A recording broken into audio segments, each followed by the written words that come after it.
personaje tan conocido como Gisela Valcárcel, pero evidentemente nos estamos jugando los descuentos de la campaña y por supuesto lo primero que queremos saber y preguntarle a Carlos Brus es cómo se van a jugar esos descuentos, a dónde van a ir los mensajes centrales, Carlos, cuando falta, como repito, apenas 4 o 5 días para, 5 días exactamente para, 4 para la celebración de las elecciones. Buenas noches, ¿cómo estás?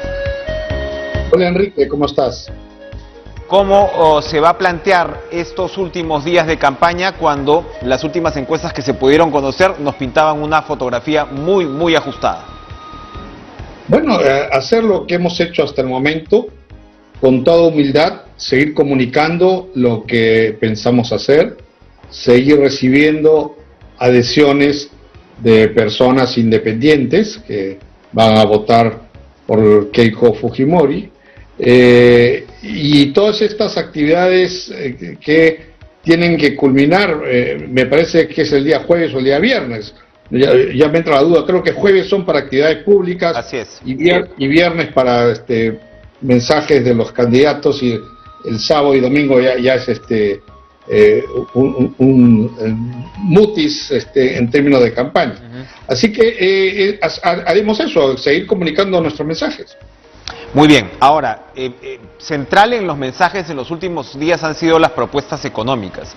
Y Keiko Fujimori anunció una serie de estas que incluyen, digamos, muchos periodos de gracia para emprendedores con respecto a temas tributarios, se ha hablado del bono oxígeno y demás. Se han hecho algunos cálculos, ¿no? Se señala que esto costaría aproximadamente el 3% del PBI. Nosotros anoche le preguntábamos a Elizabeth Sea, también integrante del equipo técnico, sobre el mecanismo de financiamiento de estas promesas.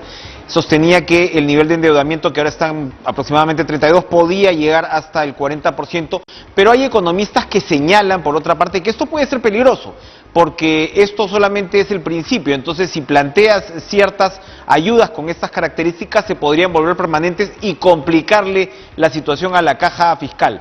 ¿Cómo observas esto? Fíjate, Enrique, todo este plan económico ha sido diseñado, revisado y aprobado por Luis Carranza, que como tú sabes y has seguido su trayectoria como ministro de Economía, ha sido un ministro de Economía muy disciplinado. No era una persona a la cual el presidente le podía decir, oye, gira la plata, y él giraba sin dudas ni murmuraciones. No, él era un hombre muy disciplinado, es su forma de trabajar, y él ha diseñado un plan que pasa por una reactivación económica que se va a iniciar con un impulso fiscal fuerte. Es decir, el Estado va a generar un gasto fuerte a un inicio para que la economía empiece a moverse, para que se genere una demanda. Y en un segundo momento, ya que este gasto público en efecto es insostenible a lo largo de los años, en un segundo momento ir hacia a que continúe este crecimiento, a que el avión siga elevándose con inversión, y básicamente inversión privada. La inversión en el Perú, tú sabes que 80% es inversión privada. Entonces estamos apostando estas dos etapas, de reactivar la economía en primera instancia, y cuando el mercado se ve que está respondiendo, apostar a una inversión privada para que de esa manera podamos regresar a las tasas de crecimiento que teníamos ante la pandemia. Y en ese sentido, ¿cómo ambiciona Carlos Brus que converse la inversión privada con la pública en lo que se refiere a programas de vivienda? Bueno, nosotros, por ejemplo, en vivienda vamos a hacer varias acciones para motivar la inversión privada. La primera, y creo que la más importante, es la creación de una entidad pública que genere suelo urbano, una urbanizadora del Estado. El Estado pierde cientos de hectáreas o miles de hectáreas al año en invasiones. La gente participa en una invasión no porque sea un delincuente, sino porque no tiene otra forma, no tiene otra salida, ya no le alcanza ni para alquilar un cuarto. Entonces van a una invasión con la esperanza de poder conseguir unos metros cuadrados, tienen que pagar por participar en esta invasión. Tú sabes que hay unos organizadores de la invasión que son unos delincuentes que organizan esto, y hay que pagarles. Y luego, después de 10 años que le den título de propiedad, y después de otros 10 años que le den agua y sal. Entonces, esta entidad urbanizadora del Estado se va a adelantar. va a poner las redes primarias de agua, desagüe, luz, ahí al costado de unos grandes macrolotes. Va a ser el camino de acceso y estos macrolotes se van a subastar al sector privado. 4 o 5 empresas van a agarrar cada una, pues no sé, 5 hectáreas, 2 hectáreas, 3 hectáreas, lo que haya, y en esas hectáreas van a hacer programas techo propio.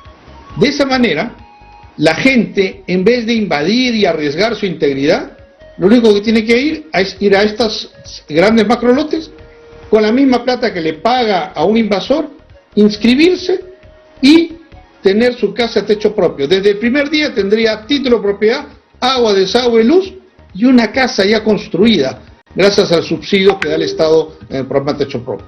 Esto va a reactivar fuertemente estos programas habitacionales, va a generar movimiento económico y vamos a solucionar el problema de vivienda de los que menos tienen. Muy interesante. A ver, yendo al fondo, Carlos, de lo que se está jugando también en esta elección. Carlos Brus ha sido un personaje en la política de los últimos 20 años, probablemente. Ha estado siempre en una orilla opuesta a la del fujimorismo.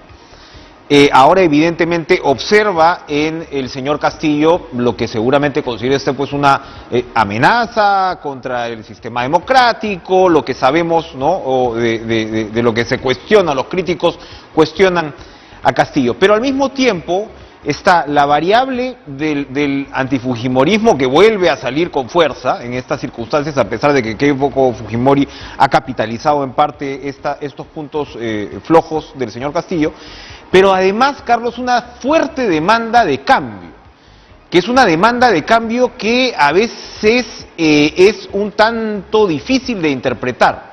¿Cómo encuadra usted esto en el panorama electoral?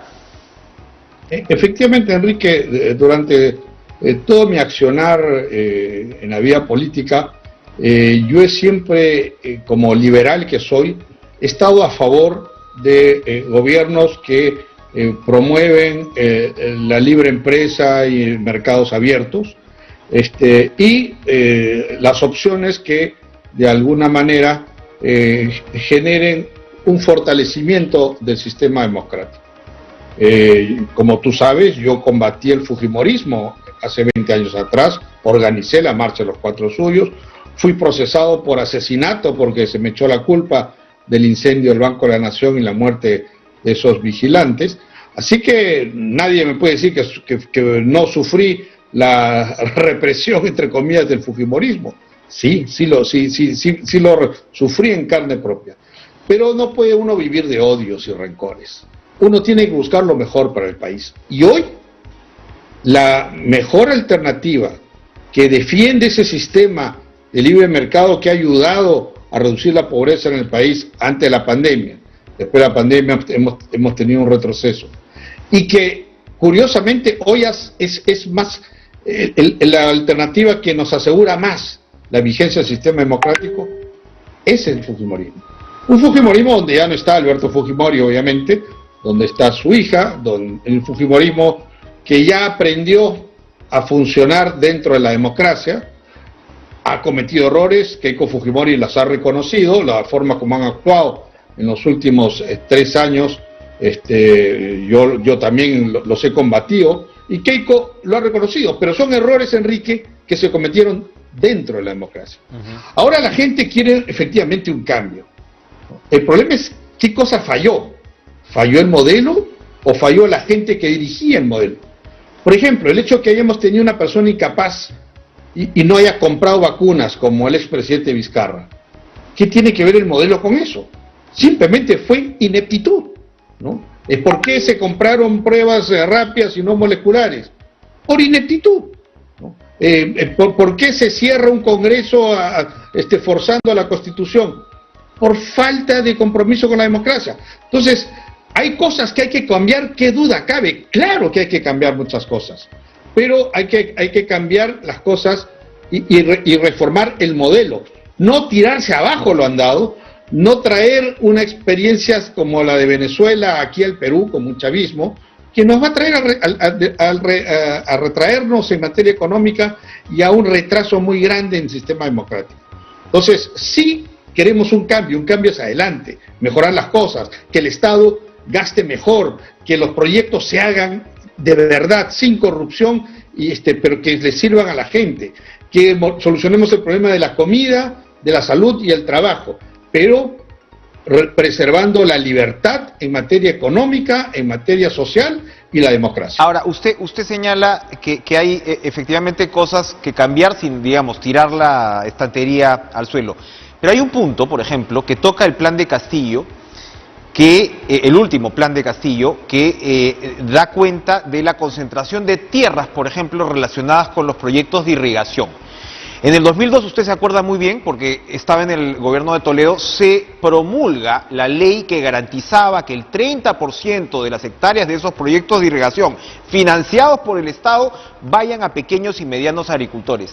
No pasó nada, no se cumplió esta ley.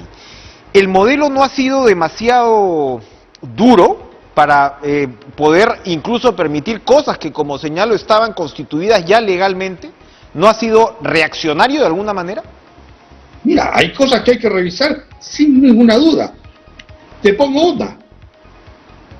¿A quién está contento con lo que ha ocurrido con las AFPs? O sea, ¿quién cree que va a poder vivir su vejez con una pensión digna que le va a alcanzar para tener una vida decorosa? Nadie. El sistema no está a la altura de lo que todos hubiéramos querido. Pero eso no significa, pues, que expropiemos todos los ahorros y creemos un banco. No. Esas son cuentas que deben ser intangibles y nosotros no vamos a expropiar esos ahorros como piensa hacer el señor Castillo. Entonces, hay cosas que hay que mejorar, no cabe ninguna duda.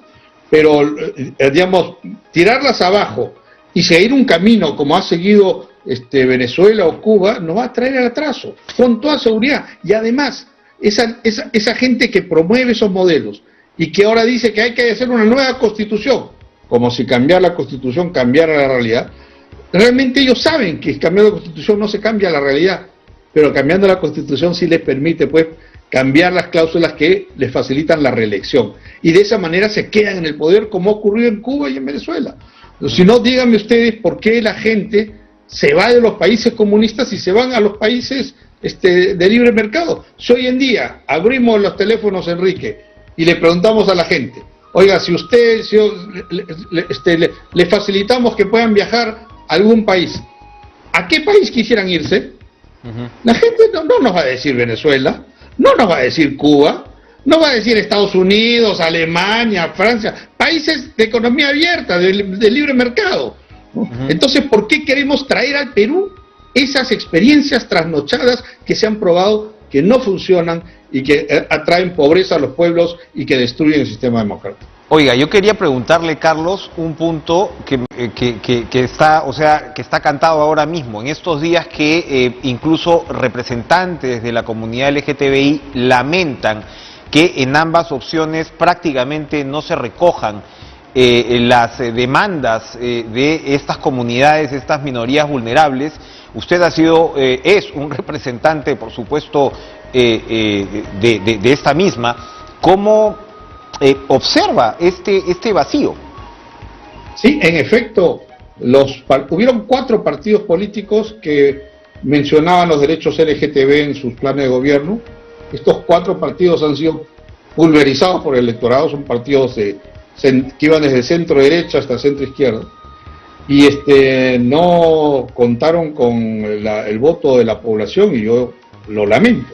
En la actual coyuntura, en esta segunda vuelta, efectivamente el tema de los derechos LGTB no está en la agenda, lamentablemente, pero tenemos que entender también que en una situación donde mueren 200 y pico personas al día y donde la gente pierde su puesto de trabajo, donde la pobreza ha subido de 20 a 30%, obviamente está clara cuál es la prioridad. La prioridad es salud y reactivación económica. Cuando de nuevo tengamos un poco más de tranquilidad, surgirá ese tema. Y sin duda, yo lamento que ese tema no esté ahora, pero espero que esté en el futuro.